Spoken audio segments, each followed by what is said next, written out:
Welcome, guys, to How the Frack We Got Here, a show that takes the news and events of the week and try to make sense out of it all. I'm your host, the most Will Buchanan, and on this show, we simply are all about the facts. There are plenty of news stations out there that simply want to do anything short but inform you. Here at How the Frack We Got Here, that's all we believe in. We go up to the left, we go up to the right, we go up to the middle of independence. We go after all sides because there's more than one side of a story to everything, and you need to know it all in order to actually formulate your own opinion. And that's what we try to do here at How the Frack We Got Here. Thanks for listening, and hold on, it's gonna be fun. All right, guys. Today's date, December 11, 2024, and this is How the Frack We Got Here. I'm your host, the most Will Buchanan, How the Frack We Got Here. We do take the events of the week and try to make sense of it all. Before we get started, guys, let you know that we are a news podcast. We pride ourselves on doing the work, on doing the research from the most reputable sources with award-winning journalism. We do not do sensational news like Fox News, The Blaze, Newsmax, News Media, whatever extreme left or extreme right you get your views from. We simply don't do that. We provide you with the facts, nothing but the facts. At the same time, guys, we do try to maintain our professionalism, but let's be honest, words fly. At the same time, guys, there may be things that might be shown that might be too intense for younger viewers, so viewer discretion is advised. Aside from that, welcome. So before we get started, guys, with the mess that is happening in America right now, we do need to recognize that to give not only our respect, but also our flowers to an icon who is no longer with us. Nikki Giovanni, a fierce and lyrical voice whose work illuminated love, liberation, and the unyielding power of self-expression, has died. Tributes are now pouring in from across the country as admirers and friends mourn the passing of a literary legend. Writer, activist, and public intellectual Nikki Giovanni was an unmissable and unmistakable presence in American culture for more than 50 years. I'm not ashamed of our history because I know there is more to come. Her poetry and prose, published in more than 24 volumes, grappled with race, sex, gender, and politics. And her commitment to fighting injustice inspired generations of Americans from all walks of life. You cannot be afraid. And you cannot be worried about who does and who doesn't like what you do, because there's always somebody's not going to like it. If nobody doesn't like it, something's wrong with it. Born Yolanda Cornelia Giovanni Jr. in 1943, Giovanni grew up in Cincinnati. At 15, she fled a turbulent family life and a father who was abusive to her mother. I shouldn't say this on the radio, I guess, but it was clear that either I was going to kill him or I had to move. And so I decided to move. If I dreamed natural dreams of being... By the late 1960s, she had again moved to the Northeast, publishing militant, artful poetry that quickly made her a leading figure of the Black arts movement, and a fiery feminist counterpoint to the machismo she found in certain pockets of the civil rights movement. In 1971, in a now iconic interview with James Baldwin, Giovanni, then just 28 years old, spoke to the problems she saw in the way some Black women were treated in relationships. Why are you going to be truthful with me when you lie to everybody else? You lied when you smiled at that cracker down the job, right? Lie to me, smile. Treat me the same way you would treat him. I can't treat you the way I treat him. You must. Because I've caught the frowns and the anger. He's happy with you. Of course he doesn't know you're unhappy. You grin at him all day long. You come home and I catch hell because I love you. I get least of you. I get the very minimum. And I'm saying, fake it with me. Is that too much of the Black woman to ask of the Black man? For 10 years, so that we can get a child on his feet that says, yeah, father smiled at mother. He talked to me about school today. By 30, she was a genuine literary star, selling out Lincoln Center. 1 ounce of truth benefits like a ripple on a pond. Over the next decades, she published frequently and toured widely, often reading her poetry against the backdrop of gospel music. He looked at his dusty cracked boots to say, sister, my time is getting near. Giovanni spent 35 years as a professor of English at Virginia Tech. The day after a shooting there that killed 32 people back in 2007, the community turned to her for solace amid the tragedy. No one deserves a tragedy. We are Virginia Tech. The Hokie Nation embraces our own and reaches out with open heart and hands to those who offer their hearts and minds. We are strong and brave and innocent and unafraid. We are better than we think and not quite what we want to be. She reminded us all to always be bold, to always speak your mind, to always lift your voice, and no matter who's watching or who's in the room, to be unafraid, to be unashamed. Poet Kwame Alexander was a friend who had studied under Giovanni at Virginia Tech. When I think of Black liberation and Black power and all these things that Nikki wrote about so eloquently, is I like to think of this thing I call matter-of-fact Black. The thing I think I learned from her, and that we have to remember our own humanity and not be defined by other people. And we got to remind America and the world of our humanity as well. Among a lifetime of accolades, she won an American Book Award and was a 7-time recipient of the NAACP Image Award. And over a career that spanned more than half a century, she remained uncompromisingly herself. What I know is that I will not let the world change me.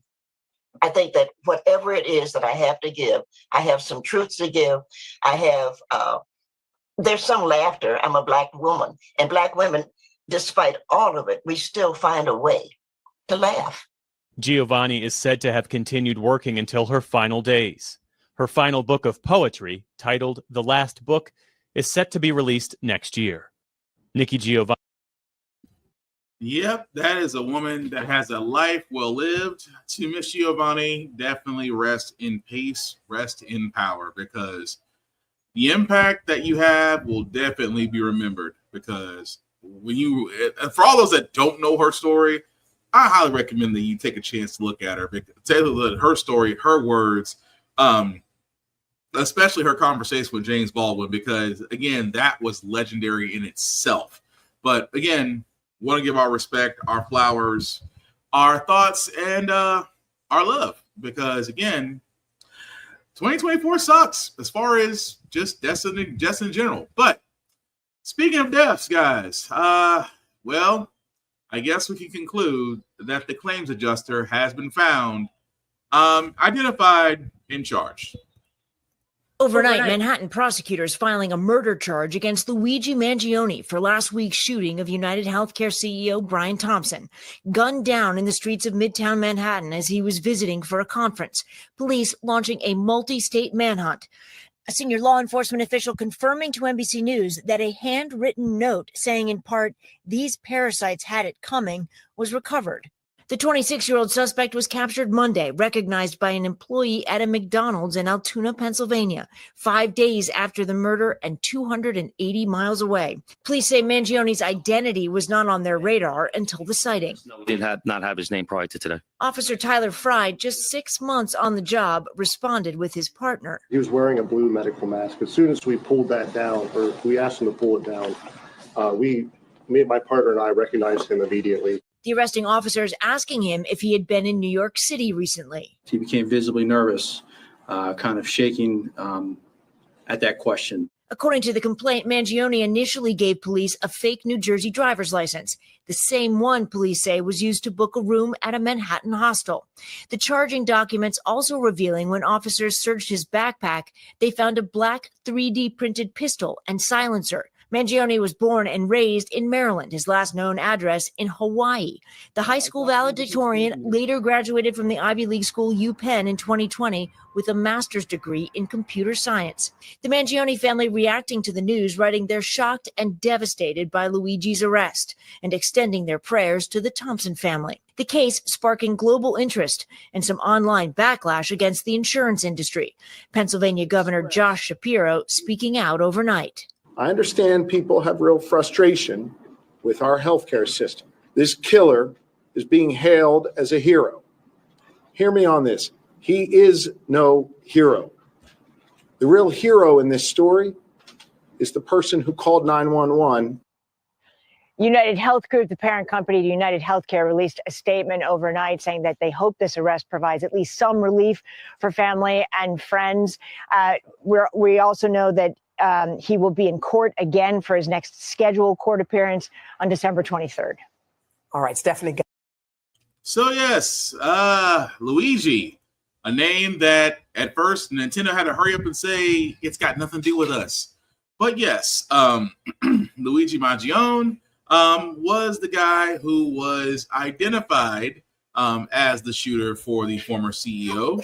Of course, there is widespread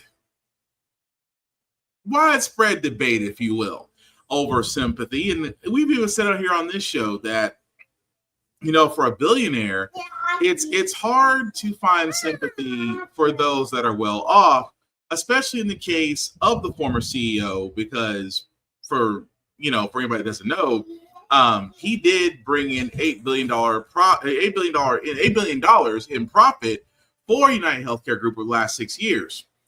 Why? Because he instituted an AI program that was designed to deny 35% of its claims. And for a lot of people, those claims that were denied may have led to loss of life, possibly. Whether it's denied care, whether it's surgeries, or even medication. And that's kind of thing where a lot of people have with the American healthcare system. That I've said it many times in the show, the healthcare system in America is a for-profit system, and that is the problem. Should we be Medicare for all? Should we be a single-payer system? Should we do that? Yes. The problem is that when you have the top 8 out of health insurance companies lobbying Congress to make sure that basically the healthcare system stays in their hands, that's always going to be a problem. So I find it interesting where folks are saying, and again, if you haven't been to the United Healthcare Group's page on Facebook where they try to do a public statement and then wondered why a good number of those are laughing emojis, check the comments. I'm not going to lie, I chuckle at a few myself. But again, to find the sympathy for a billionaire who basically made a millionaire who made billions for a company, it's kind of hard to feel sympathetic when their actions may or may not lead to their eventual demise. May or may have not, just saying. But at the same time, how did they find Luigi? Well, if you believe the next story, apparently somebody at McDonald's saw him and then made a very miscalculated error. This McDonald's was really a turning point in the investigation, but some online are bashing it. We've seen security outside and inside during the day, and Pennsylvania State Police released these new photos of the 26-year-old suspect, Luigi Mangione, inside the McDonald's eating moments before the arrest. Now, there's been a lot of talk online about what went down at this McDonald's. We checked Yelp, and many are review bombing this McDonald's location. A lot of reviews are negative, saying Mangione was ratted out to police. One went as far as calling him Peter Parker, which is the same name as the fictional superhero Spider-Man. Yelp put out an alert saying they've temporarily disabled posting for this McDonald's location. Like the person who's taken from this McDonald's, I don't think he was a great person either, but he had a good intention. The guy who was shot, he made other people lose a lot of their lives, a lot of their family members. He needed to be caught. As you just heard, there are a lot of different opinions about this situation. Some are not sympathizing with the CEO's death, and others are glad the suspect was caught. At a press conference yesterday, Pennsylvania's Governor Josh Shapiro spoke about the different reactions the person of interest is getting online. Go ahead and take a listen. This killer is being hailed as a hero. Hear me on this. He is no hero. So I'll stop it right there because they basically going back into the governor and saying that he's no hero. Also, to let you guys know that McDonald's, the person that was there at that McDonald's no longer works there. At the same time, when I said they had made it a miscalculated error, they called 911 and were expecting the $60K reward. But in order to collect the $60K reward, you would actually have to call the tip line. Said McDonald's employee did not. They called 911, of course, followed with the arrest later. But because they didn't follow instructions, they didn't get paid. And my thing is, I feel bad for not only, I should say I feel bad for the person that snitched, but also McDonald's, because now, the memes, the internet's undefeated. You saw the mixed snitch meal it comes with the rat, because again, for a lot of people, they feel like you should have just kept your mouth shut and put the fries in the bag. Because at the end of the day, you got the it's perceived that those that are affluent got their justice while you didn't get spit, except the thank you. Hence why sometimes you gotta best keep your mouth shut. Just saying. But I love the fact that everybody is saying that this man is not a hero. This man is not a hero. He's a murderer. He killed this man in cold blood. Okay, fair. However, I wonder how people feel about this story that has almost the same circumstances, but this time it involved a black man being killed. Case that has provoked very strong feelings and raised tough questions. But after 5 days of deliberations, this jury of 7 women and 5 men finally reached consensus. A jury in Manhattan finding Daniel Penny not guilty today, clearing the Marine veteran of any criminal wrongdoing for putting a man in this fatal chokehold on the subway last year. Some in the courtroom erupting in anger, others in relief, as crowds of demonstrators gathered outside reflecting the deep divisions the case has sparked. Penny's defenders casting the 26-year-old as a folk hero for protecting other subway riders who described Jordan Neely's behavior that day as frightening and threatening. The whole train was freaked out. While others view Neely's death as an indictment of a broken mental health system that failed to protect a vulnerable 30-year-old man, a former Michael Jackson impersonator experiencing homelessness. I just want to say, I miss my son. It hurts. This video of Penny putting Neely in a chokehold for 6 minutes going viral. His defense team had argued at trial Penny didn't cause Neely's death, placing blame instead on a genetic condition, his struggles with mental illness and alleged drug use. When you have someone repeatedly going through that system, that's a signature of failure. The judge tossed out the top charge of manslaughter on Friday and sent jurors home after they said they were hopelessly deadlocked, returning today to deliberate for just a few hours on the lesser charge of criminally negligent homicide. The DA's office saying in a statement, quote, "The jury has now spoken. We respect their verdict." Laura Jarrett, NBC News, New York. So yes, that man, Mr. Penny, choked out Jordan Neely. At the same time, acquitted, but called a hero. I don't see anyone calling him a murderer. I don't see anyone saying, well, you know, he didn't have to do such things. He didn't have to do anything. And even when asked about his reactions, he goes to everybody's favorite place not to get yelled at, Fox News. Daniel Penny told Fox News he would not have been able to live with himself if he hadn't intervened after Jordan Neely threatened people on the subway. Penny says he felt vulnerable during the altercation. Now where I'm on the ground with him, I'm on my back in a very vulnerable position. Why is that a vulnerable position? Well, if I just let him go, I'm on my back now. He can just turn around and start doing what he said to me. As demonstrators protested the verdict, Penny said it's nerve-wracking to be seen as a villain. It is nerve-wracking to be seen as the villain.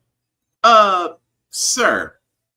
And I say this because it needs to be said. It needs to be set out there. Okay?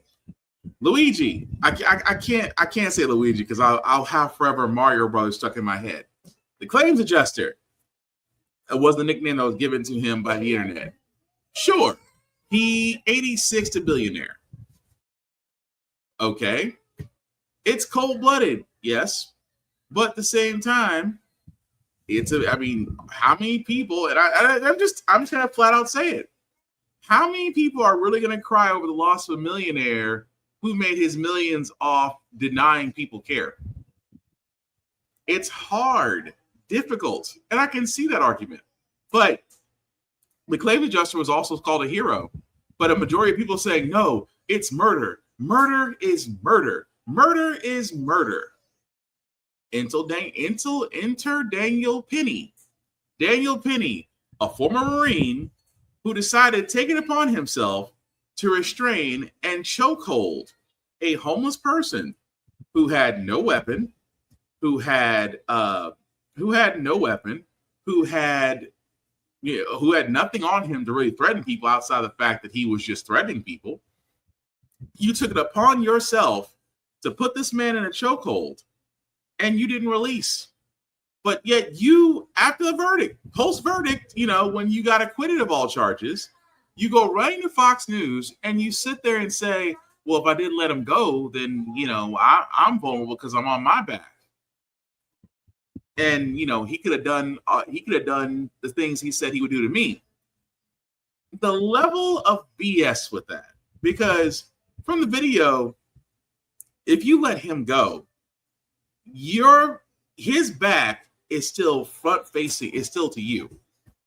Unless this man, and keep in mind, you had 3 other people around you doing something. So even in the event that you did let go, even in the event that something happens, you still have safety numbers. The fact that you say that, to me, screams it's like you're not a hero if you're playing victim.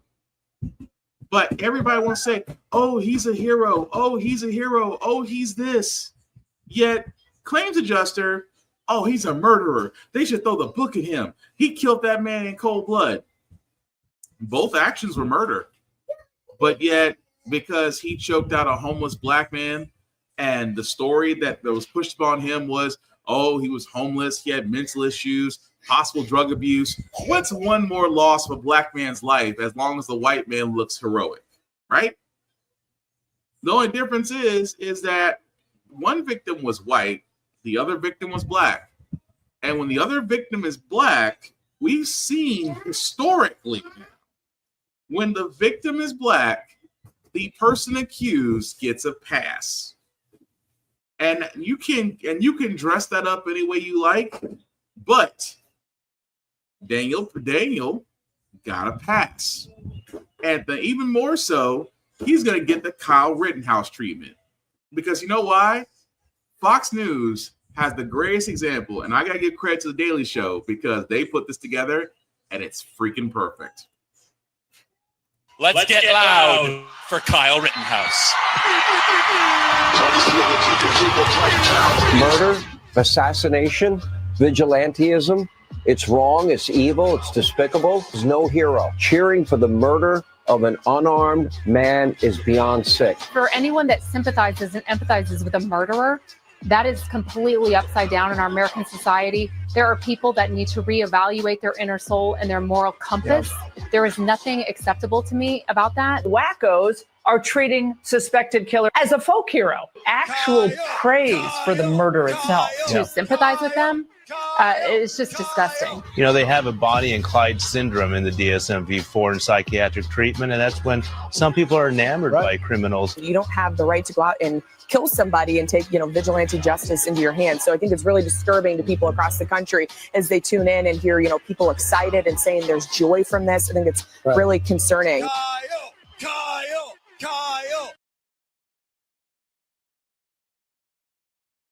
So again, guys, Fox News right there. And I say this because they're always the ones that are saying, well, you can't do vigilantism, taking the law into your own hands, killing somebody. That's wrong. It's despicable. It should be praised. Kyle Rittenhouse, Daniel Perry. Why? One had a gun. One was trained. One was lethally trained as a soldier. Both took lives. And I guarantee Mr. Daniel will be getting the same Fox News treatment / welcome red carpet / conservative pack / conference. We will, and I'm calling it because they'll do the same thing Kyle Rittenhouse. But yet the claims adjuster, because you took out an affluent person, they're going to look at you and say, murderer. It's literally the same crime. But when it's a black victim, all is forgiven. Tell me if I'm wrong. That's all I'm saying. Tell me if I'm wrong. But moving on, guys, there are some publications out there. I have to wonder what is wrong with them. Specifically, Time. Time magazine is naming felon/president-elect Dorito Person of the Year for the second time. Now, here's the thing about Time magazine. Time magazine, I think, is a very influential, very correct publication. They gave Trump this nomination the first time because of the impact that he had during his first presidential run. Okay, fair. It was an anomaly. We didn't think he'd make it. A lot of us didn't think he'd make it. But that being said, a second time for, again, lying his ass off. He lied his ass off. He didn't do debates outside of one. He did one within President Biden, did one within presidential hopeful Madam Vice President Harris. And then after the Harris debate, he went radio silent. Oh, I won't do debates anymore. I won't do this. I'll just go around campaigning. I'll just go around grifting. I'll just go around saying the greatest hits. Fast forward 5 to 6 months later, he somehow won the election. Why? Well, because a lot of people believed his lies. Oh, I'm gonna get grocery prices down. we're gonna get energy. We're gonna get production back through all these tariffs. We're gonna take off tax off everything. And not understanding the simple fact of the matter that people believed it. Because some people were fed up. Instead of actually doing the research, they got fed up.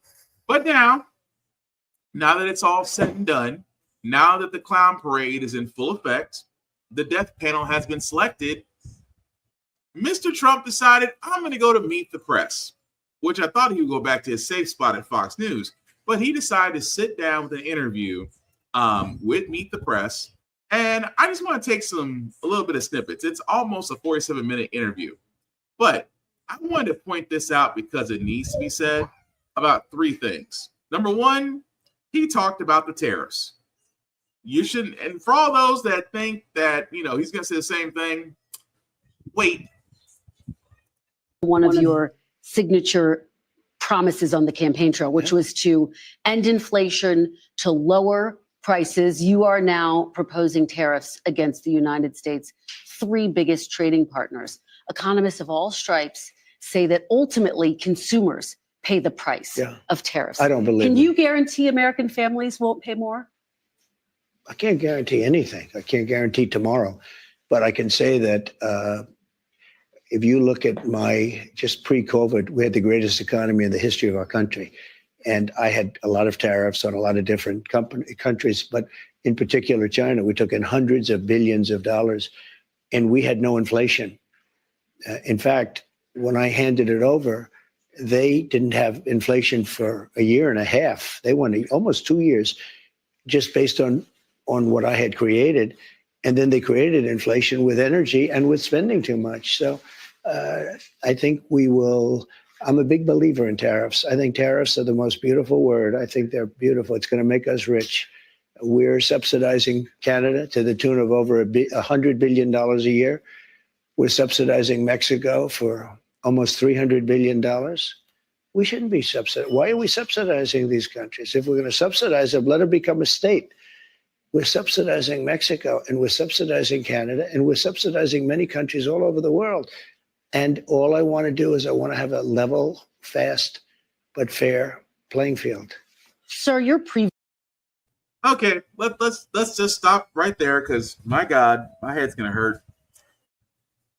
Folks, tariffs don't work that way. His whole thing of saying, when I put in tariffs, prices were down, the economy was up. That is a lie. When he decided to tariff China, forgetting that 90% of what we get comes from overseas. A good percent of that comes from China. I can't believe I'm saying this again, but it has to be said again. Tariffs work in this system. Tariffs work in his mind not that way. Because, guys, when they put tariffs on goods coming in, that means the other side doesn't pay a goddamn thing outside of what they're already paying. It's not like Your goods are going to come from China. And it's like, oh, well, there's a tariff. The company that sent the goods has to pay more. No, they don't, because tariffs don't affect them. The tariffs affect who's ever paying for said goods. So, for example, guys, let's just be honest. Say your iPhones, because iPhones are popular. Let's just put it this way. iPhones are made in China.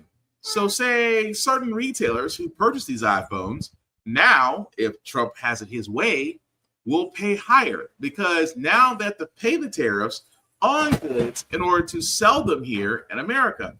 Said retailers will be paying more. Do you think that said retailers are going to be eating that cost? No, they will not. They will pass that cost to the consumer because they cannot afford to take the freaking hit. Ergo, if you decided that, hey, next year I want to join the Apple family, guess what? You'll be paying more. At the same time, that's the whole point of the entire tariffs. Tariffs are supposed to divert and actually increase productivity here in America. That's not how tariffs work. Tariffs are basically charging, hey, if you're going to sell in America, you're going to be paying more. Whereas what he thinks tariffs are going to do, tariffs are not going to just automatically bloom production, bloom business here in the United States. That's not how tariffs work. That's a whole different animal. But Trump believes it because the lie that he tells is that when I put tariffs in last time, they worked. No, they didn't. Biden and company had to come in and literally spend to get the economy going to where it's almost back to, I'm not going to say pre-inflation levels, but it actually took the majority of Biden's presidency to get it down to where it is now.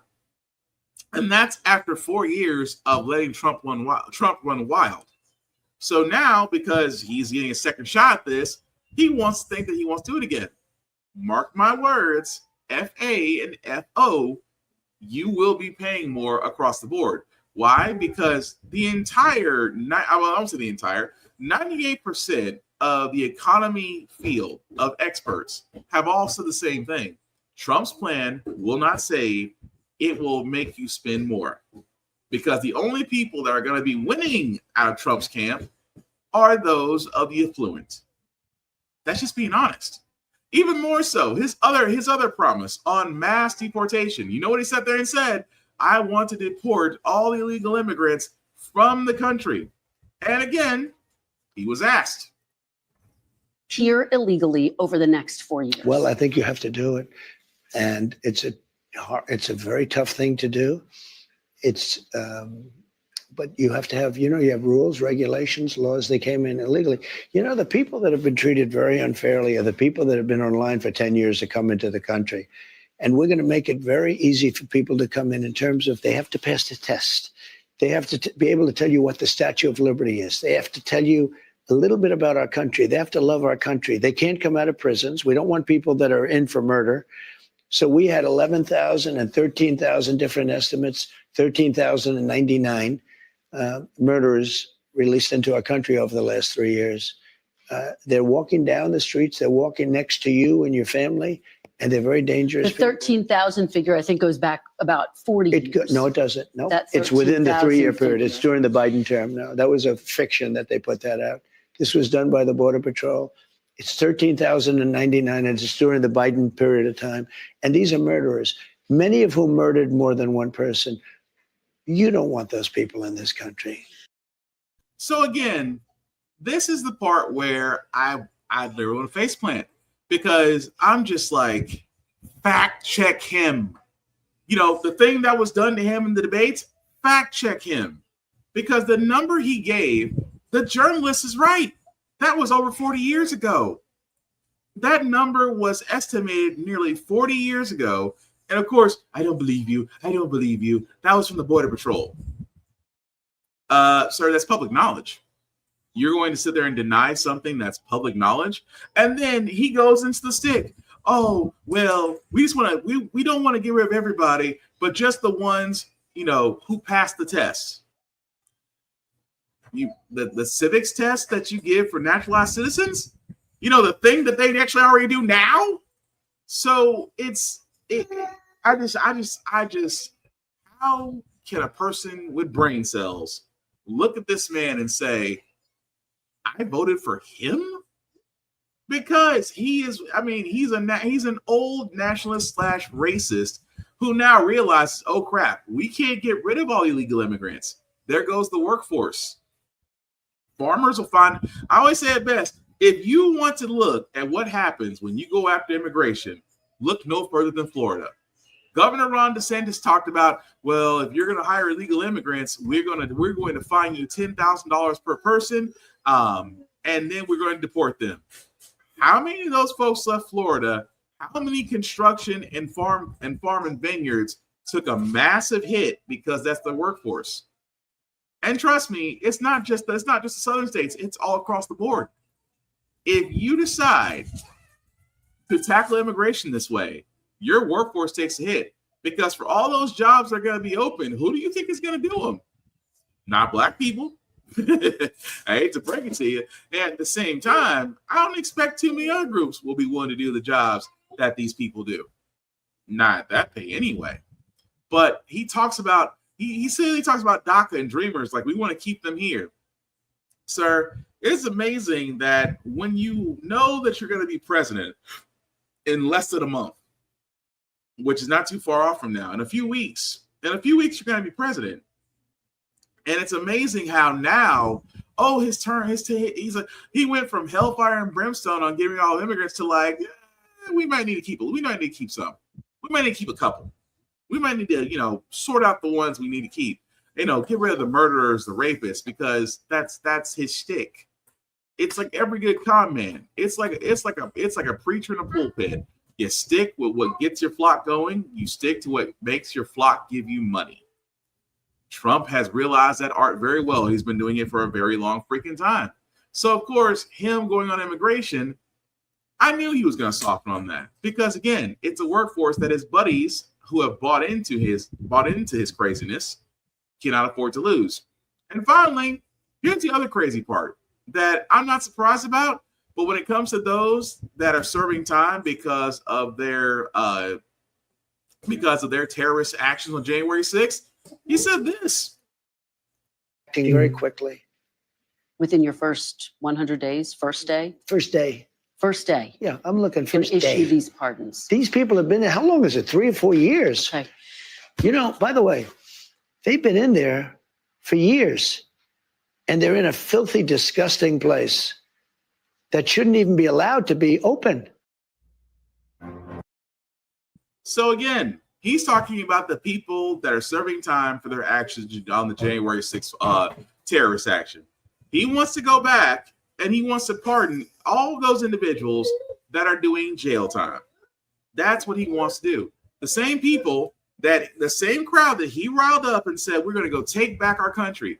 The same people that decided to go after and hurt Capitol Police. The same people that broke in and literally ransacked the place.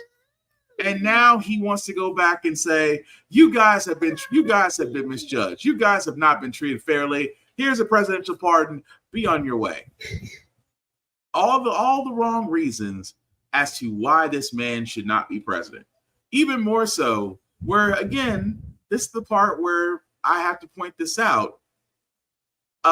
His new person for health, brain infested, lost his mind, sounds like he needs chamomile tea and a throat lozenge every 5 seconds, RFK, he wants him, and I cannot believe I'm saying this, to look into a possible link between vaccines and autism.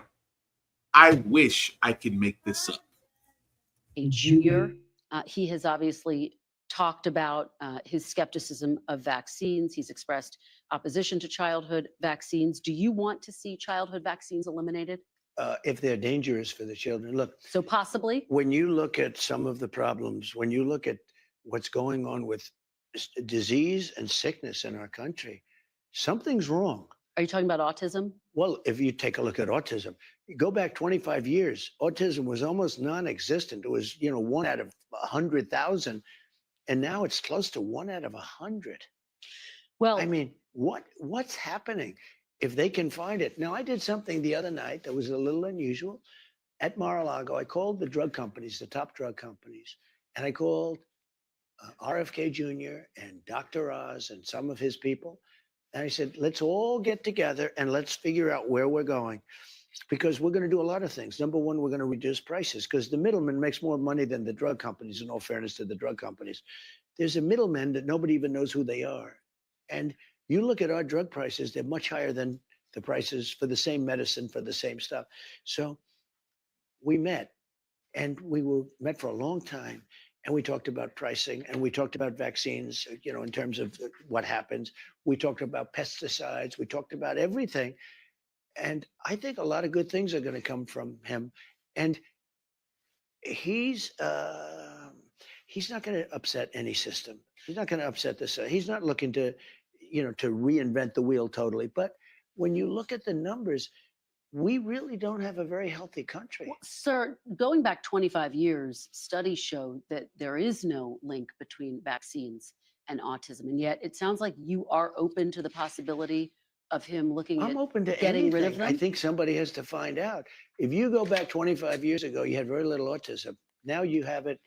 I mean, well, they say because they're better at identifying it.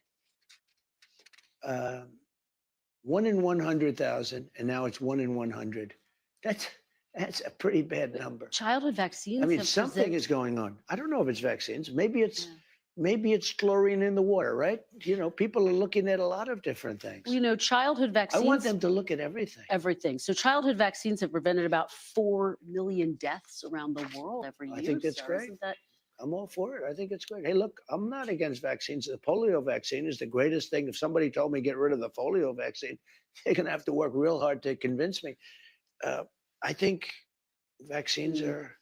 certain vaccines are incredible, but maybe some aren't. And if they aren't, we have to find out.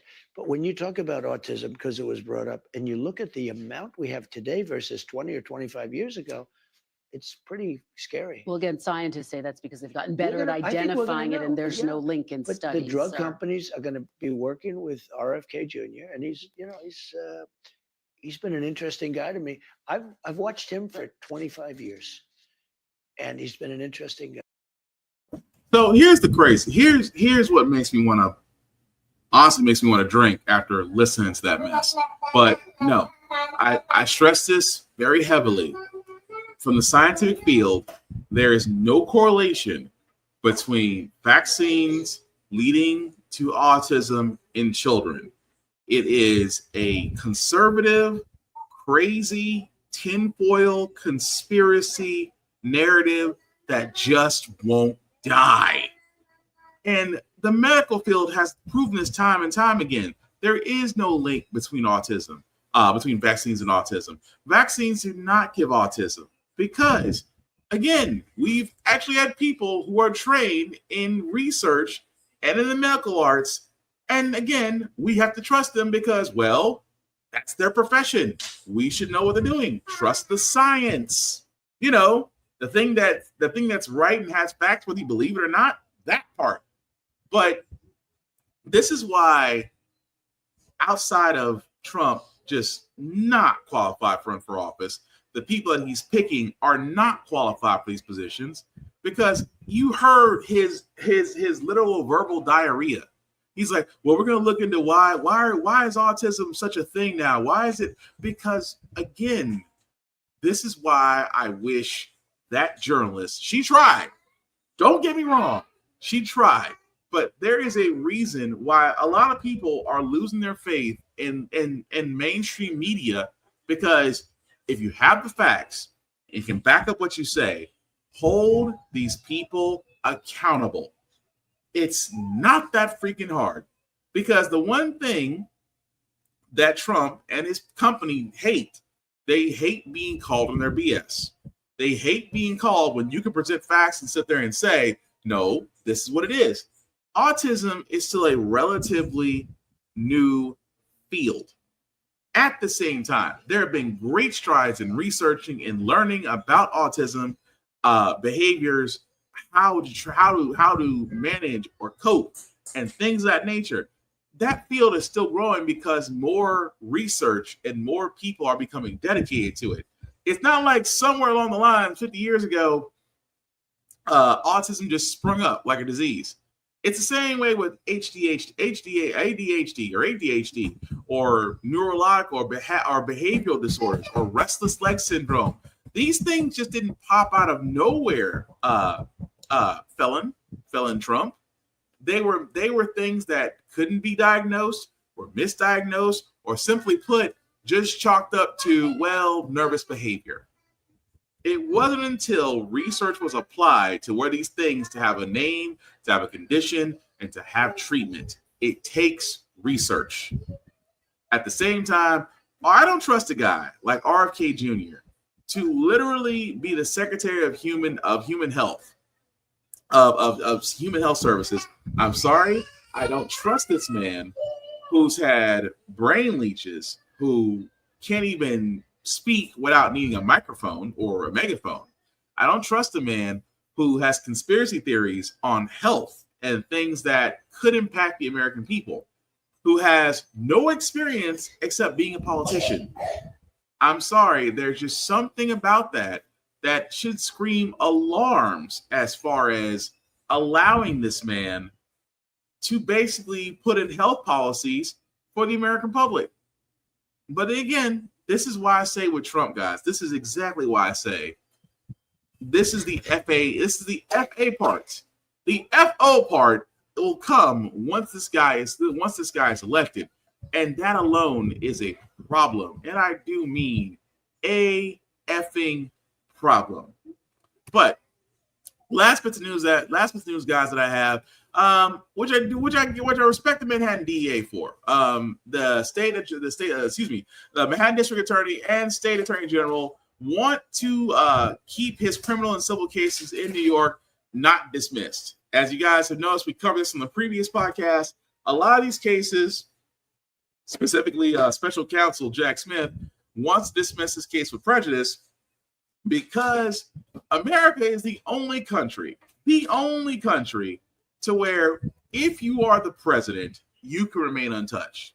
Even if you've been found guilty in defrauding, in mortgage fraud, even if you've been found guilty of sexual assault, even if you have cases to where one is pending to where you interfered in the election that you lost, and yet this man was able to run and be elected as president. And yet, now that he's president-elect again, he wants his case dismissed. And I'm just sitting there shaking my head like, why are we still not forward prosecuting this man? Oh, because the Department of Justice sat there and said, it is the opinion of the Department of Justice not to indict a sitting president. And people wonder how Dorito was able to get his cases, which, again, the cases happened well before the election. But he used the election as an excuse. Oh, we can't have my case now because that'll affect my campaign. We can't have this case now. This will affect how the American people will see me. We can't have this case now. His lawyers argued this in courts appointed by him when he was president that allowed these cases to be pushed so far back that when he was able to run, they almost became nothing.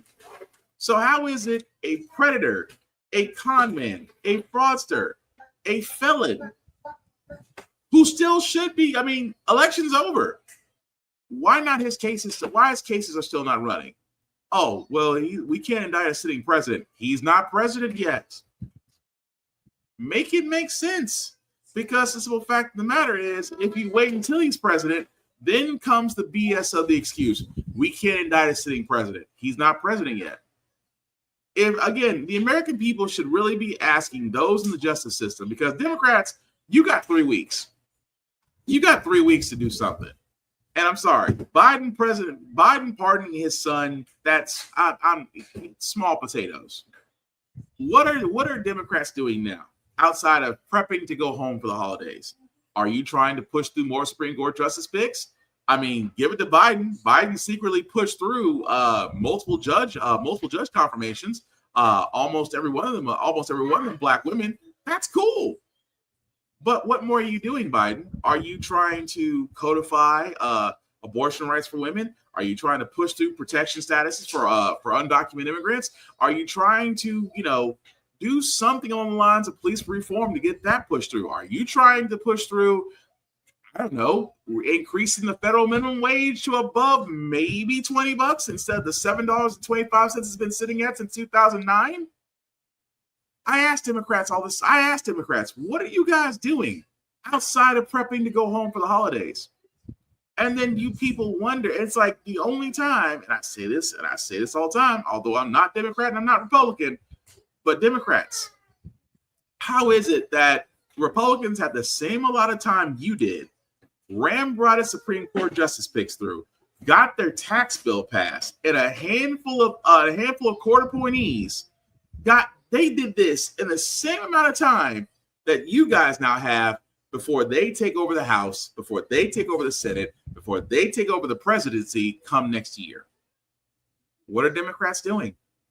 Outside of, it's great. You got several black women as judges nominated. That's great.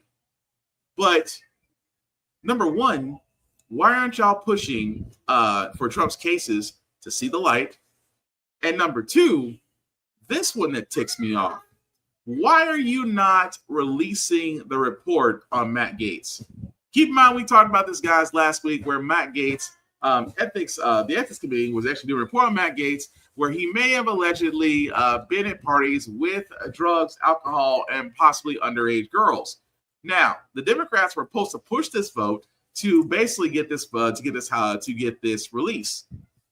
All Republicans did what they usually did, stand by their own people, and said, no, we vote to have this sit back to the ethics committee to release this report, thereby stonewalling this. Because again, if what this report is true, and I say this all the time, if this report is true, if he did pay to basically have relations with underage girls, if the report is true, why is this even coming to us? Why is this not going to the Department of Justice? Why is he not being brought up on charges?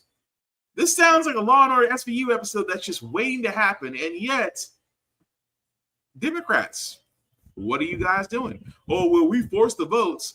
But at the same time, why is this, if in this report that these women testified, why is it not in the hands of the Department of Justice? And why is that Bendejo not sitting behind bars awaiting trial? Again, this is why I stand and say a lot of people will have issues with the Democratic Party because of this. And now that we're entering the FO part of this, we are going to be entering, guys, the FO part of all this. Because once Trump takes office, guys, it's going to be it's going to be a long 4 years. But at the same time, don't expect to be just 4 years. Remember what Trump said, and again, I point this out all the time when he said, if you vote for me, you'll never have to vote again. Sure, sounds like a wonderful campaign promise, but this is also the guy that now has the House, that has the Senate, and has the presidency. It's 2016 all over again. And we know how that wound up because some Americans were mad that a black man for 8 years kept us stable, kept us a little bit off the black, and almost got us out of war. Now we're about to hand the keys back over to the same guy who bankrupted a casino. FA and F out, people. But we're going to go and move on to our feel-good segment of the podcast. Usually on How the Frack We Got Here, we cover a lot of things, our doom and gloom, since I make you faith humanity. But hey, it's hump day. Tomorrow is a pre-Friday, which is Wednesday. We will leave you guys out some good vibrations. And in this case, through the actions of two young girls, they have impacted the world of so many others. And I keep saying this, don't ever think that your impact will not just affect many, because two girls in this next CNN special will prove you all wrong. Moving to a home in a new state. Everything's unfamiliar, and you're worried about fitting in. Brooke and Brianna Bennett felt that way when they moved from Miami, Florida, to Montgomery, Alabama. To make them feel welcome, the girls in their new church threw them a birthday party. That act of kindness inspired them to give back to the girls in their community. Their idea came from watching their mother. She worked at a girls' school, and many of the students would stop by her office for free period products because they couldn't afford them. So in 2019, They started Women in Training, known as WIT, to provide menstrual products to girls and women in need for free. So far, they've supplied more than 30,000 WIT kits to shelters, after-school programs, and schools. And the first girls to receive a WIT kit? The 8 girls who threw them a birthday party, because acts of kindness can always make the world a better place. We never thought we would do more than one giveaway for our 12th birthday, but we realized that this was a way bigger issue than we ever thought it would be. Everything that you need is in there. Thank you. Many people that we serve view period products as a luxury, which is extremely sad because it is necessary. Having period products is maintaining good health. In our WIT kits, of course, we have the pads, and then we have shampoo, deodorant, soap, and dental items. Expanding our kits really came from a place of wanting menstruators to be all around healthy. We realized that we couldn't get around to everyone, no matter how hard we try. And so we met with Representative Rolanda Hollis to help pass this bill so that we could get period products around Alabama. They knew exactly what they wanted. We sat, I listened, and we created the bill for $100,000 in the budget, and we're gonna try to double it again. Yes. The bill provides menstrual products in Title I schools across the state of Alabama. We have serviced over 50,000 females. That's because the twin girls had it in their hearts to help other young women. Hi, how are y'all? We have some kits for you guys. Really? What keeps us really going is the joy that is on these menstruators' faces when they realize that they don't need to worry about their time of the month. Fuzzy socks. Yes. That's my favorite part. This kit means I have the things that I need that I normally could not afford. Being a homeless person, we're trying to survive. This is exactly what females need every day. I just felt amazing that 2 young ladies could care and think about someone like me. And it meant the world. Group hug, group hug. For the future of women in training, we see expanding nationwide. There's always something that you can do to help other people. Joining. So that's a beautiful thing. But the simple fact of the matter, guys, is just that don't ever think that your impact will not affect others, because again, Brooke and Brianna Bennett did just that. And again, that is a beautiful thing. And I love to see young people actually making an impact where they live. So does the heart feel good? Anyway, that's going to do it for this podcast, guys. Thank you all for liking, for watching, for subscribing, letting people know it's live. I certainly appreciate it. Some shameless plugging before we do get out of here, guys. I always want to bring up blurredstation.com for all you blurs and nerds out there. It is a place for our content, our viewership, and most importantly, our dollars should go to. Tubi is great, but Tubi is actually owned by the same guy that owns Fox, and Tubi is well worth over $100 million. Why? Because of our viewership. Those dollars should be going back to us, and Blurred Station is definitely a site that you can do that at. So if you be so inclined to go to blurredstation.com, hit the Join Now button. At the Join Now button, if you just like the Blurred's Eye View Affinity membership and can select my name, Black Spartan there, I'd certainly appreciate that. As you can see, it's $10.99 to view and stream Blurred Station. $10.99 a month. You cannot beat that with a stick. At 36 months of paying $10.99 a month, you do have the option to own a piece of Blurred Station. And guys, it's never been so easier to be a part of a media conglomeration or own one without going through the stock exchange. So definitely check out blurredstation.com when you get the chance. At the same time, guys, please check out Always Press Record or APR TV. Why? Because the shows like How the Frack We Got Here are there for you to see every episode that we have. So you can actually watch it, whether online, alwayspressrecord.com, or APR TV on your app, also on your smart devices, or wherever you do actually stream. You can definitely do that, guys, because, again, it's another vehicle to where our content, our viewership, our dollars should be going to.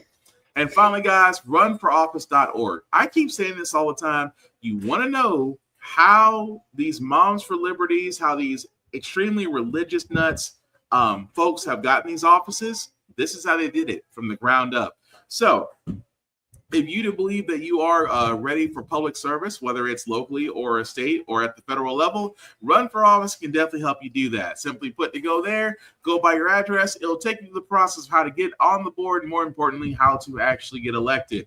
Now, it does not guarantee anything, but again, if you do feel the call to actually serve your country in this way, and again, to do it from the ground up, Run for Office definitely can help you with that. I should say runforoffice.org. My apologies. As for me, guys, you can find me, Black_Spartan615 on the social, guys. You can find the podcast wherever podcasts can be seen or heard. The link at the bottom, if you copy and paste that link in your browser, will take you to the link to the YouTube and Facebook groups for all of our podcasts. Like, share, and subscribe. A like, a share, and a follow costs nothing but means everything, and we would certainly appreciate that. As we wrap this up, guys, again, we are getting close to the holiday season. I stress this very heavily. Holidays can be rough on some of us. We may have lost a loved one. We may have had a life event happen or something tragic. What I'm saying is, guys, check up on your friends, check up on your family, whether it's a call, whether it's a text, whether it's a message, or even just, going to check on them and having a word. It never ceases to amaze me the kindness that can be displayed by simply saying, hey, doing okay? You doing all right? Things of that nature. You don't know the impact you could have on somebody who just might not be feeling the holiday spirit. But just check on your people. Strong folks and all the folks around. That's all I'm saying. At the same time, guys, please be clean. It's the holiday season. Please wash, please moisturize, do all the above, because nobody likes being sick. But what I'll say about how the Frack We Got Here, guys, is all about staying informed. We are not trying to reinvent the wheel. We are simply giving you all the information, allow you to make up your own mind, but we do provide a logical perspective that goes along with it. We do better as society once we're informed. Progressive, we move forward. We try to right the wrongs of the past and make decisions now that we should have done back then. Like electing our first Black woman to the Supreme Court, electing our first Black woman to the Federal Board of Governors, and maybe one day electing our first Black woman to be the first Madam President. When we don't learn from history, we are doomed to repeat it. That's what we keep asking ourselves. Why does everything go up at our paycheck? Why are we electing different politicians to Congress, but still the same old game? And most importantly, how the Frack We Got Here. Thank you all for watching, guys. Please take care of yourselves and each other. I promise we'll all get through this.